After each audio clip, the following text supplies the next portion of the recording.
Saludos a estudiantes de la Palabra de Dios. Qué bendición encontrarnos nuevamente en nuestro programa Viviendo la Palabra. Este programa es un esfuerzo de la comunidad ministerial de Lifehouse, de las iglesias Lifehouse, de las diferentes sedes que tenemos. Usted puede buscarnos y congregarse con nosotros en nuestra sede principal en Curriabat, en Cipreses de Curriabat, pero también tenemos comunidad de fe en Cartago, en Turrúcares y en Alajuela Centro. Le invitamos a que nos busque. Como lo hemos venido haciendo desde hace unos meses, nos gusta difundir los estudios bíblicos que compartimos con nuestra comunidad de fe. Y este es el sentido del programa, Viviendo la Palabra, que hoy podemos desarrollar con ustedes. Por supuesto que le agradecemos también a nuestra querida emisora Life FM, la 89.5, porque también a través de las ondas de la radio podemos llegar ante ustedes. Les bendecimos y queremos que el Espíritu Santo siempre le convenga de seguir estudiando la palabra, de seguir descubriendo esa revelación preciosa que el Señor dejó a través de la Santa Biblia, la Santa Palabra de Dios. Hoy iniciamos una nueva serie de estudio que se titula Del sueño al destino, las 10 pruebas de José, que hemos tomado de un hermoso texto preparado por el señor Robert Morris. Hoy específicamente estudiaremos la prueba número 1, que es el estudio acerca de la prueba del orgullo. Y es que el personaje de José, mi querido estudiante, es un personaje extraordinario, central en el relato del Génesis. Es uno de los grandes personajes de la Biblia. De hecho, podemos decir sin ninguna duda que el más relevante de todos los hijos de Jacob fue José. Y en su historia encontramos cosas que nos ministran muchísimo. Y si algo fue la vida de José, fue una vida de pruebas. Ahora, también identificaremos detalles en su historia y en su carácter que nos dejan enseñanza. Pero debo hacer una salvedad. No estudiamos solamente la vida de José para conocer su historia o para ser alimentados de su experiencia y de sus vivencias. La estudiamos porque ahí encontramos bases doctrinales, enseñanza bíblica sólida, de cuál debe ser nuestra actitud en las pruebas y el camino que el Señor lleva en nuestras vidas. Porque Él nos ha establecido para nosotros una historia que tú y yo debemos seguir. Y permítame iniciar también esta fundamentación con algo que yo llamo la doctrina de las pruebas, o es, en un mejor decir, la temporada de pruebas en nuestra vida.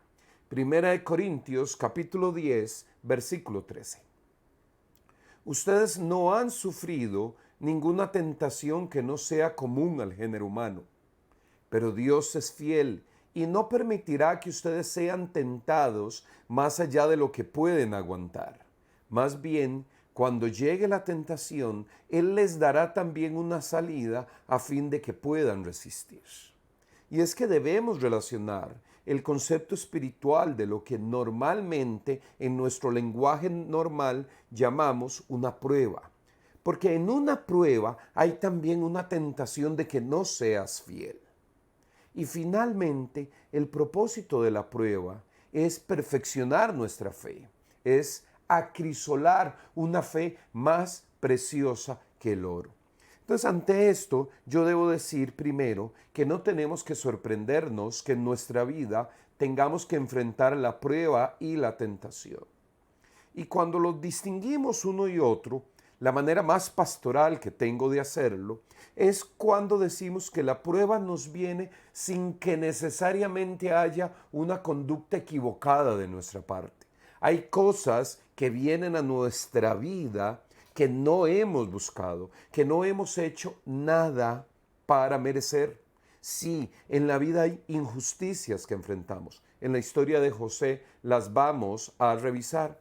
Pero eso no quita, mi querido estudiante de la palabra de Dios, que aunque no hayas buscado esa circunstancia y haya llegado a tu vida de una manera inesperada o fortuita, no quita tu responsabilidad de ser fiel al Señor en medio de eso. Porque cuando tú la superas, avanzas un paso más, avanzas un peldaño más en ese camino que el Señor preparó para ti.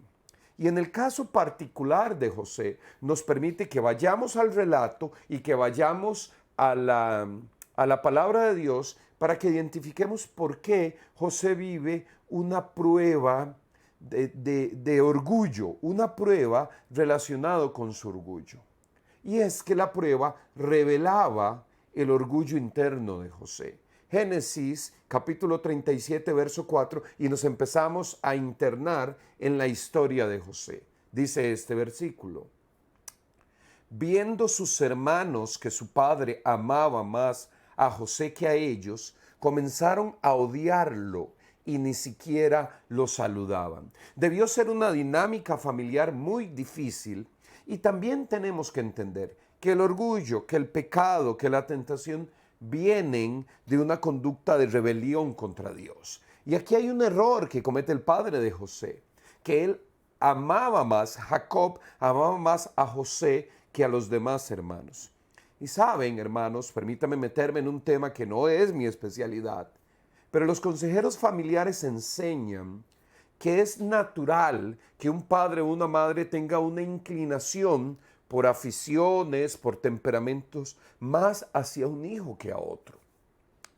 Yo con mis hijos varones disfruto cosas que no disfruto con mi hija. Es obvio, el mismo género nos lo pone de esa manera. Pero los padres no podemos amar más a uno que a otro, aunque podríamos tener áreas de afinidad mayores con unos que con otros. Eso es real, pero si tú guardas en tu corazón un sentimiento de mayor apego, ese es el término correcto, un mayor apego a un hijo que con los otros, eso no es correcto, no es de Dios y produce un pecado. Y Jacob amaba más a José que a ellos. Y eso empieza un camino que va a llevar a José hasta los 30 años, donde Dios trabaja con ese orgullo interno de él. Tal vez es responsabilidad del padre, pero también debemos decir que somos administradores ante Dios también de nuestras emociones. Génesis 41-46 nos dice: tenía 30 años, hablando de José, cuando comenzó a trabajar al servicio del faraón, rey de Egipto. Tan pronto como se retiró José de la presencia de Faraón, se dedicó a recorrer todo el territorio de Egipto. Y aquí de lo que nos está hablando el relato es cuando el faraón, durante los próximos estudios vamos a profundizar más en su historia, pero es cuando el faraón le da responsabilidades a José y es como la culminación de un proceso de José. Quiero decirte que estimamos en el estudio que José tenía aproximadamente 15 o 17 años cuando es traicionado y vendido por sus hermanos. Y pasa un periodo de unos 13 años hasta llegar a ser reconocido por Faraón y empezar a cumplir el propósito que Dios tenía para él. Es un camino largo y es un camino lleno de pruebas. Pero la primera y la que estudiamos hoy es la prueba de su orgullo. Génesis capítulo 37 y verso 2. Esta es la historia de Jacob y su familia. Cuando José tenía 17 años, apacentaba el rebaño junto a sus hermanos, los hijos de Bilha y de Silpa, que eran concubinas de su padre. El joven José solía informar a su padre de la mala fama que tenían estos hermanos suyos. Y aquí, como les decía al inicio de nuestro estudio, se mezclan cosas de enseñanza doctrinal, pero también ilustraciones de las dinámicas familiares que nosotros debemos corregir para no deshonrar a Dios en nuestras familias. Y aquí, el orgullo interno de José, ese orgullo de él, lo llevaba a ser un acusador de sus hermanos. Y en la parte familiar, permíteme decirte que he escuchado el consejo de algunos especialistas en familia que dicen que uno no debería favorecer a que los hermanos entre ellos se acusen, tampoco que sean cómplices de pecado, pero primero debería haber un liderazgo entre ellos hacia el bien.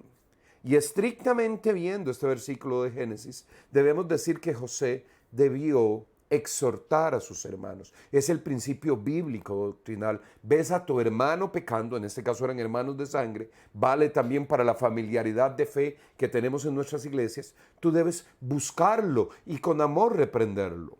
Hablábamos en nuestra serie anterior de las 7 iglesias del Apocalipsis, hablábamos que en el procedimiento de Dios de la reprensión siempre hay amor y siempre hay reconocimiento. Cuando tú corriges con amor, es probable que el Espíritu Santo faculte aquello para que funcione si no hay un corazón endurecido.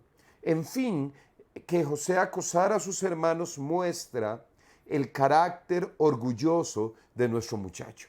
Tenía 17 años, era el favorito de su padre. Hasta tenía una túnica especial. Y eso también es algo grave. Los padres que tenemos varios hijos debemos cuidarnos de repartir equitativamente las cosas entre ellos. Eso, les confieso, que es algo por lo que me preocupo mucho con mis 3 hijos. Pero también debo decir que mis 3 hijos siempre cuestionan mis decisiones. Papi, es que usted le da aquel, es que usted le da al otro, es que usted le da al otro. Un pastor a quien admiro y respeto me enseñó una vez que uno cuando tiene varios hijos debería preguntarles con franqueza. Y a pesar de esas escaramuzas de hermanos, uno como padre debería preguntarles, a ver hijos, ¿cuál de ustedes es mi hijo favorito? Yo me tomé el riesgo de hacerlo una vez con mis hijos. Y cuando los tenía los 3 cachorros míos al frente, le dije, ok, ya que tanto hablan de las inequidades del padre, dígame, ¿cuál de ustedes es mi favorito? Y se vuelve uno y dice, ninguno, papi, ninguno. Y siguieron en su discusión, pero yo sentí paz. En el sentido de que esa equidad, ¿saben de dónde viene? De la idea de que Dios nos trata igual a todos. El Nuevo Testamento lo dice de una manera maravillosa. Dice, Dios no hace acepción de personas. Dios no tiene favoritos. Eso no quita ni cambia que da sus dones de acuerdo a su soberana voluntad. Dios a uno les da unos dones y a otro otros, pero eso no viene por una preferencia del Hijo. No hay acepción entre ellos. Y el orgullo, y aquí me meto un poquito en la parte doctrinal, el orgullo es un pecado grave. De hecho, el orgullo es el pecado original que permíteme cambiarle el nombre y llamarle el orgullo original. Leamos Isaías capítulo 14, los versos 12 y 13. ¿Cómo has caído del cielo, lucero de la mañana? Tú que sometías a las naciones, has caído por tierra. Decías en tu corazón, subiré hasta los cielos, levantaré mi trono por encima de las estrellas de Dios. Gobernaré desde el extremo norte en el monte de la reunión. Y este pasaje, igual que en Ezequiel 28, son las 2 referencias bíblicas que tenemos al pecado original en el corazón de Satanás. Realmente el primer pecado no fue el de nuestros padres Adán y Eva en el Edén. Originalmente el pecado salió del corazón de Satanás. No hay explicación para eso. El pecado es falaz. No tiene sentido, no hay que buscarle explicación al pecado. Y en este pasaje se muestra que el lucero, que Luzbel, lo que quería era tener una mayor relevancia de la que le había sido dada. Es decir, no vivía el contentamiento, que es algo importante también como valor familiar que debemos enseñar y vivir. Hay que estar siempre agradecidos con lo que Dios nos da. Tendemos a pensar más en lo que no tenemos que en lo que Dios ya nos ha dado. Y mi querido hermano, yo no sé dónde estás tú en este momento, pero Dios ha sido bueno contigo. Conténtate y alégrate con Él. Gózate en el Señor. Este ángel no lo hizo y quería más, y Dios ya le había dado mucho y quería más.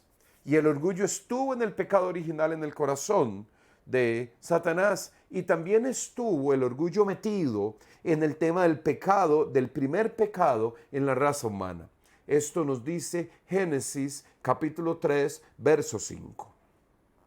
Dios sabe muy bien que cuando coman de ese árbol se les abrirán los ojos y llegarán a ser como Dios, conocedores del bien y del mal. El argumento tentador que usó la serpiente, el argumento con el que generó inquietud en el corazón de Eva fue no solo cuestionar a Dios, sino ofrecerle un mejor estado que el que tenía en el jardín del Edén. No, tú puedes ir a Mars, estar en un jardín perfecto, con todos aquellos árboles, frutos, toda aquella riqueza perfecta a tu disposición. no es suficiente. Quiere más, revélate para tener más. Y ven que el orgullo estuvo en el corazón de Lucifer, el orgullo fue el argumento en el primer pecado de la raza humana, y el orgullo, mis queridos estudiantes, sigue haciendo de la suya. Proverbios capítulo 16, verso 18. Al orgullo le sigue la destrucción, a la altanería el fracaso. Y es que en las estrategias diabólicas de destrucción del reino de Dios y de los creyentes, Satanás sigue usando los mismos argumentos. El orgullo estuvo en su corazón, el orgullo estuvo en el pecado primero de la raza humana, y el orgullo sigue haciendo daño en la vida de los creyentes. El orgullo, dice el proverbista, precede a la destrucción. Entonces aquí, para darle un valor bíblico doctrinal a nuestro estudio, yo debería plantear la siguiente pregunta. ¿Cómo identifico yo el orgullo? ¿Cómo lo identifico en mi vida? Hay varias formas bíblicas y doctrinales, pero permíteme escoger una que me parece que es central. Y nos vamos a meter en problemas. Porque debemos de identificar el orgullo en el problema de nuestro hablar. Permíteme llamarlo en este estudio el problema de la lengua. Lo encontramos en la historia de José. Génesis 37:8. Sus hermanos replicaron: ¿de veras crees que vas a reinar sobre nosotros y que nos vas a someter? Y lo odiaron aún más por los sueños que él les contaba. Y aquí debo decir que hay que hacer una interpretación delicada. Sí, José fue inocente al hablar los sueños que había tenido con sus hermanos. A veces juzgamos mal a los hermanos de José. Finalmente, lo estudiaremos luego en los capítulos finales de Génesis, hay una reconciliación de la familia. Eso lo hablaremos más adelante en nuestra serie de estudios. Pero aquí hay un tema interesante. ¿Cómo te sentirías tú si tu hermano viene y te cuenta un sueño diciéndote que él va a gobernar sobre ti y que tú te postrarás ante él? No solo los hermanos se postrarían, sino el padre también se postraría. La autoridad patriarcal de esa familia se postraría ante José en señal de reverencia y respeto ante su autoridad. Creo que no cometemos un error si entendemos que ese fue un acto orgulloso de José. El sueño era real, era una revelación de Dios para eso. Pero a veces Dios pone cosas en nuestro corazón que cuando se relacionan con otros, deberíamos guardarlas en el secreto. Pero aquí debo decir algo, y permítanme decirlo de una manera que es quizás un poco peyorativa, tal vez no tan elegante del lenguaje que usualmente enseñamos en nuestras reuniones de la palabra. Pero es que, ¿cómo cuesta quedarse callado? Sí. ¿Cómo cuesta quedarse callado? Y es que sabes que cuando hablamos de más, y yo particularmente tengo una incomodidad, cuando alguien habla de más y también usa palabras que son vulgares, eso me choca un poco más. Tiene que ver un poco con la manera en que fui criado. A mí de niño me enseñaban que si hay algo grave, mi querido estudiante, es decir, una palabra mala. Pero el hablar de más es algo que complace nuestra carne. Y por eso es que el apóstol Santiago, en Santiago 3:2, lo señala de esta manera. Todos fallamos mucho. Si alguien nunca falla en lo que dice, es una persona perfecta, capaz también de controlar todo su cuerpo. Y aquí lo que el apóstol nos está hablando es que el apetito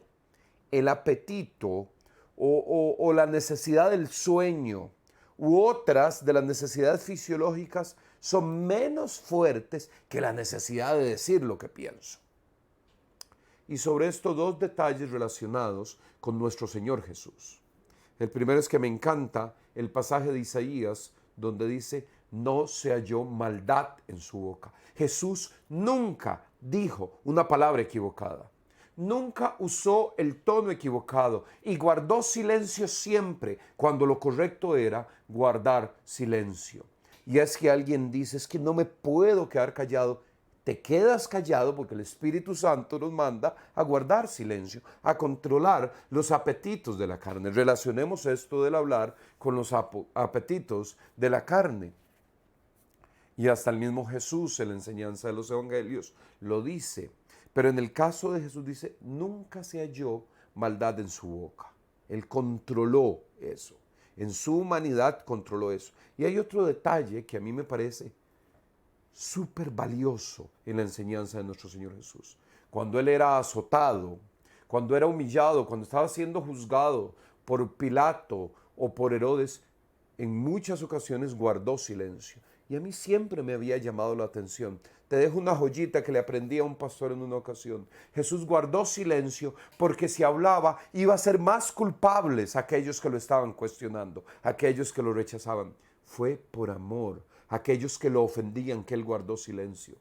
Buen ejemplo, ¿verdad? Mis queridos hermanos, Mateo capítulo 12, verso 34, le decía a los legalistas y fariseos, camada de víboras, ¿cómo pueden ustedes que son malos decir algo bueno?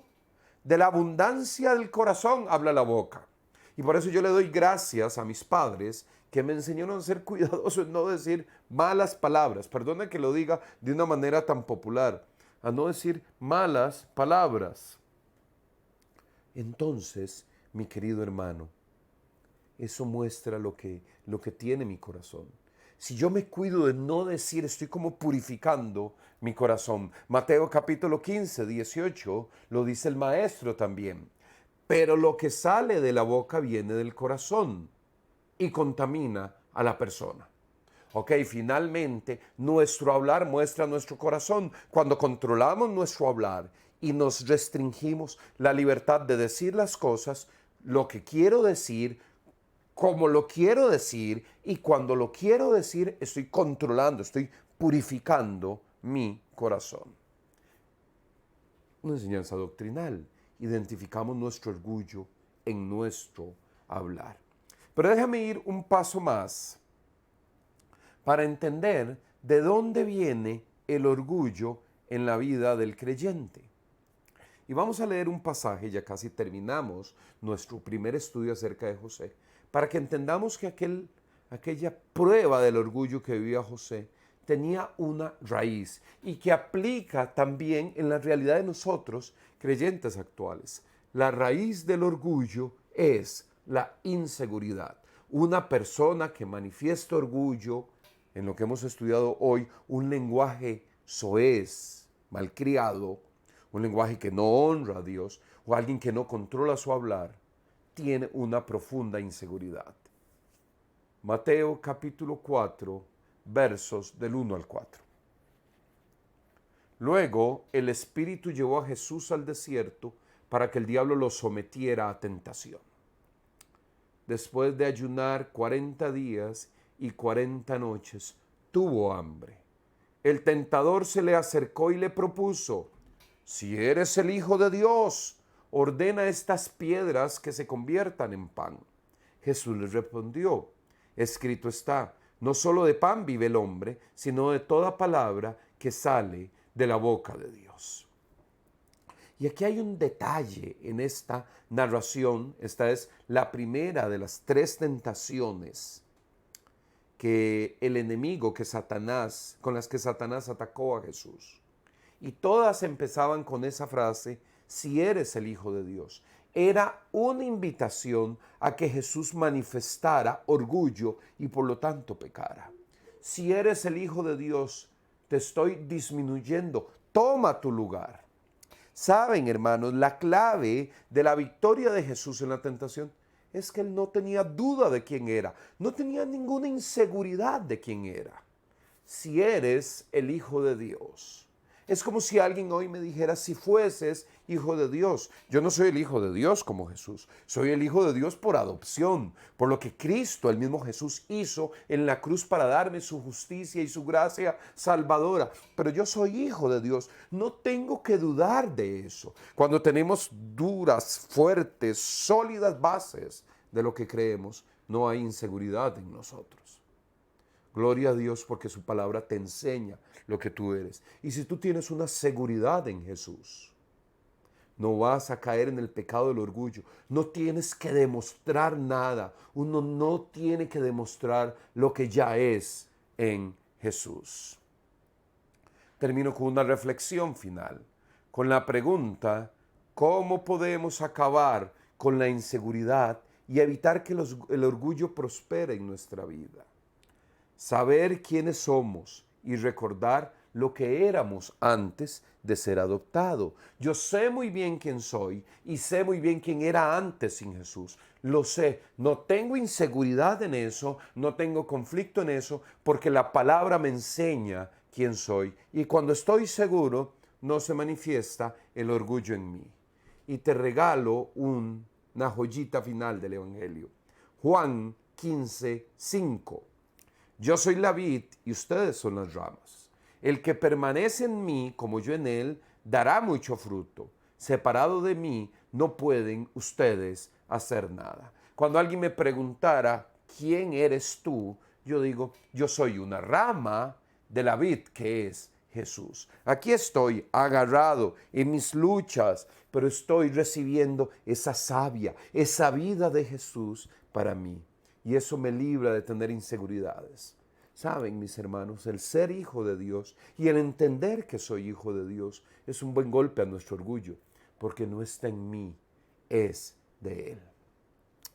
Recuerda, mi querido hermano, que agradecemos mucho que participes de nuestro programa Viviendo la Palabra. Y para eso tenemos un correo electrónico para que te puedas comunicar con nosotros. Sería bueno saber de ti si tienes preguntas, inquietudes, algún comentario de lo que puedas haber aprendido acerca en este estudio. Viviendo la palabra @life.cr es el correo en el que te puedes comunicar con nosotros. Úsalo, por favor.